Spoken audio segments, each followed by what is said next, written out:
हाँ, नमस्कार। आज हम हेड एंड नेक कैंसर के बारे में बात करेंगे। हेड एंड नेक कैंसर जो है वो इंडिया में बहुत ही कॉमन है, या ये कह सकते हैं कि हेड एंड नेक कैंसर है वो उसकी कैपिटल इंडिया है। वर्ल्ड में सबसे ज़्यादा जो कैंसर हेड एंड नेक के होते हैं वो अप्रोक्सीमेटली 2 लाख कैंसर है वो इंडिया में पाए जाते हैं। इसलिए हेड एंड नेक कैंसर अपने इंडियंस के लिए बहुत इंपॉर्टेंट है। क्योंकि हेड एंड नेक कैंसर है उसका जो सबसे इम्पोर्टेंट कारण है वो है स्मोकिंग, जो टोबैको यूज़ और अल्कोहल। टोबैको का यूज़ चाहे वो स्मोकिंग के रूप में यूज़ करें या स्मोकलेस टोबैको जिसको हम कहते हैं, जिसमें डिफरेंट टाइप के मेथड से वो स्मोकलेस टोबैको यूज़ करते हैं, वो मोस्ट कॉमन कारण होता है हेड एंड नेक कैंसर का। तो सबसे पहले हम बात करेंगे कि हेड एंड नेक कैंसर का हम डायग्नोसिस कैसे करते हैं। तो कोई भी पर्सन होता है जिसमें उसके माउथ में कोई सिम्टम होता है, जैसे नॉन हीलिंग अल्सर है या कोई उसके हेड एंड नेक एरिया में लंप है, तो वो कैंसर हो सकता है। यदि लंबे टाइम तक कोई नॉन हीलिंग अल्सर है या लंबे टाइम तक कोई लंप है, दो वीक से ज़्यादा यदि है, तो उसको तुरंत अपने डॉक्टर को दिखाना चाहिए। और डिफरेंट टाइप के क्लिनिकल एग्जामिनेशन और रेडियोलॉजिकल इन्वेस्टिगेशन, उसके बाद बायोप्सी के बाद हेड एंड नेक कैंसर का डायग्नोसिस होता है। हेड एंड नेक कैंसर है यदि जल्दी पकड़ा जाता है, अर्ली स्टेज में पकड़ा जाता है, तो वो क्योर हो सकता है। और यदि लेट स्टेज में पकड़ में आता है तो वो या तो क्योर नहीं होता है, और यदि क्योर होता है तो उसमें मॉर्बिडिटी बहुत ज़्यादा होती है, यानी कि वो ठीक तो हो जाता है लेकिन उसके जो ट्रीटमेंट है उसके कारण बहुत ज़्यादा पेशेंट को उसकी क्वालिटी ऑफ लाइफ है वो ख़राब हो जाती है। इसलिए अर्ली स्टेज में डायग्नोसिस है इसमें बहुत इंपॉर्टेंट है। तो कोई भी पर्सन जिसको नॉन हीलिंग अल्सर हो रहा हो उसको तुरंत अपने जो क्लिनिशियंस हैं उनको दिखाना चाहिए, ताकि यदि उनको ज़रूरत लगे तो वो बायोप्सी करके इसका डायग्नोसिस करें। अब यदि किसी को हेड एंड नेक कैंसर हो गया है तो उसके ट्रीटमेंट में क्या किया जाता है। कोई भी पर्सन यदि किसी को कैंसर हो गया है तो जब कैंसर के डॉक्टर के पास जाता है तो इसमें 3 मॉडलिटी होती हैं इलाज की, एक सर्जरी, एक रेडियोथेरेपी और कीमोथेरेपी।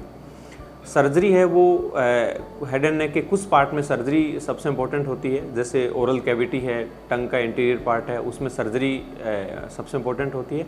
सर्जरी करके जो पार्ट है, जो ख़राब पार्ट है, उसको वो हटा देते हैं और उसके बाद यदि ज़रूरत होती है तो रेडियोथेरेपी या कीमोथेरेपी का उपयोग होता है। कुछ अन्य कैंसर्स जो बहुत लेट स्टेज में यदि पकड़ में आता है तो उसमें पहले कीमोथेरेपी देके उनको साइज़ को कम किया जाता है और उसके बाद या तो सर्जरी या रेडियोथेरेपी के द्वारा उनका पूर्ण रूप से ट्रीटमेंट किया जाता है। और जो आजकल पर्सनलाइज ट्रीटमेंट हो गया है उसमें डिफरेंट टाइप के ट्रीटमेंट अवेलेबल हैं other than chemotherapy and radiotherapy, जैसे इम्यूनोथेरेपी है या और टारगेटेड थेरेपीज़ हैं वो यूज़ करते हैं। और उसके द्वारा इवन एडवांस स्टेज में भी पेशेंट को काफ़ी सिम्टोमेटिक रिलीफ मिलता है और बिना कीमोथेरेपी जैसे साइड इफ़ेक्ट के। तो ये डिफरेंट टाइप के जो ट्रीटमेंट मॉडलिटीज़ हैं, लेकिन सबसे इम्पोर्टेंट ये चीज़ है prevention. Head and neck cancer का अपन प्रिवेंशन कैसे कर सकते हैं। तो जैसा कि मैंने आपको शुरू में बताया था कि हेड एंड नेक कैंसर का मोस्ट कॉमन कारण है वो है टोबैको, से वो किसी भी रूप में यूज़ करें या फिर अल्कोहल का यूज़।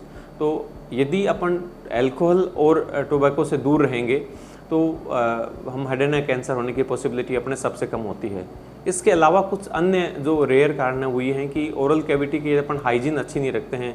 यदि आपके दांत टेढ़े मेढ़े हैं, सही नहीं है, तो उन दांतों के द्वारा यदि आपके जो मुंह की स्किन है वो बार बार कटती है और वहाँ पे क्रोनिक इरिटेशन होता रहता है, तो वो भी एक हेड एंड नेक कैंसर का कारण है। अतः अपने को अपनी ओरल कैविटी की हाइजीन का पूरा ध्यान रखना चाहिए। हमें समय समय पे अपने डेंटिस्ट को दिखाते रहना चाहिए। अपने जो डेंचर है उसका सही है कि नहीं है उसको देखते रहना चाहिए। और कुछ एक जो ओल्ड पर्सन है जो कि आर्टिफिशियल डेंचर का यूज़ करते हैं, वो भी अच्छी क्वालिटी का होना चाहिए और प्रॉपरली आपके मुंह में फिट होना चाहिए। यदि वो प्रॉपरली फिट नहीं है और वो आपके मुंह में क्रोनिक इरिटेशन करता है तो ये क्रोनिक इरिटेशन है एक कैंसर का कारण बन जाता है।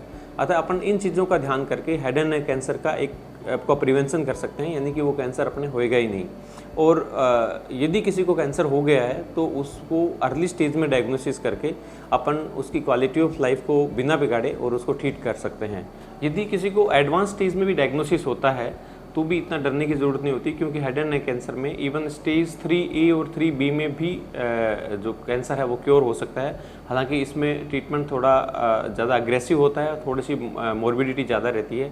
इसमें यदि लंप बहुत बड़ा है तो पहले कीमोथेरेपी देके उसको थोड़ा छोटा करके और उसके बाद according to the side of head and neck उसमें या तो सर्जरी या फिर रेडियोथेरेपी करके, और उसमें भी 30 to 40% केसेस में ये क्योर हो सकता है।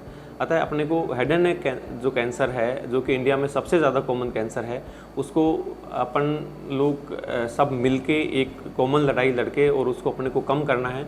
और यदि किसी को कैंसर हो गया है तो अपने को डरना नहीं है और उसको ट्रीटमेंट करके और उसको अपने को ठीक करना है और एक अच्छी क्वालिटी ऑफ लाइफ जीनी है। Thank you.